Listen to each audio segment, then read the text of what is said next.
Hey, Pastor Steve Waldron here today. I want to go over some ratifications for the new year.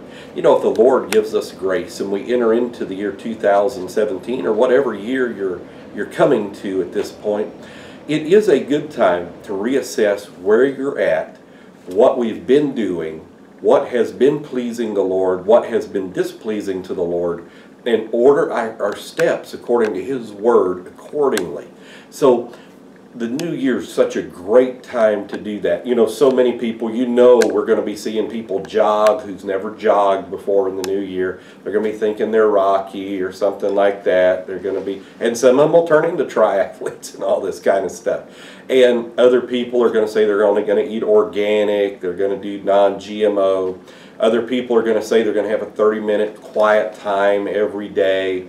So many different things in this new year. But it is a tremendous way to reassess. And know this, you don't have to remain locked in where you're at. You can get better every day. If you get better 1% in some area every day, your life could be transformed. Instead of being glued to Facebook, if you could watch something beneficial on YouTube to learn a skill, to go back to school, to learn how to be a plumber, an AC person, any number, to learn a language that you've always wanted, learn how to play the piano, learn how to play the trumpet, the clarinet, something like that, the saxophone. Any number of things. Learn how to sing, get your vocal.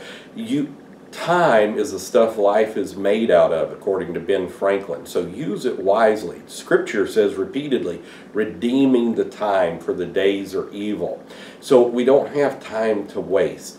And you don't want to waste your life. Life is a precious gift, and you can use it for the benefit of mankind and the glory of Jesus Christ. But we have to use that time wisely. So I'd encourage you this upcoming year, don't be locked into your past. Don't be locked into the person you've always been. Don't be locked into what others have told you have to be, and that you can never break out of this shell. Become what Jesus wants you to be, because God wants, it's His will that we prosper and be in health, so to speak, 3 John verse 2, even as your soul prospers.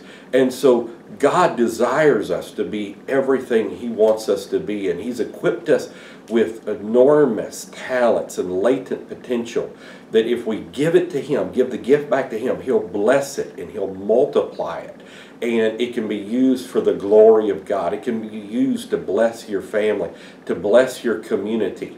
It's time for Christians to be salt and light like never before. It's time for you to even break out of your denominational mindset, your religious mindset, get back to the faith that was once delivered unto the saints. Go back to the early church. Go back to the birthday of the church there in Acts chapter 2 and say, I want to be like that. And so break out of the boundaries that the world has set for you. Even if you're so into the world, you're into tattoos, you're into piercings, you're into makeup, you're into fitness, but you're not into spiritual Jesus fitness, so to speak. Get into that. You can break out of those molds and say, I'm not going to go with the course of this world. I'm not going to go into what the Kardashians are doing and this one is doing and that one is doing. I'm going to do what Jesus wants me to do. Maybe you're even a skeptic and you're saying, well, I don't even believe God exists. I don't believe Jesus ever existed. Okay, go do the study yourself.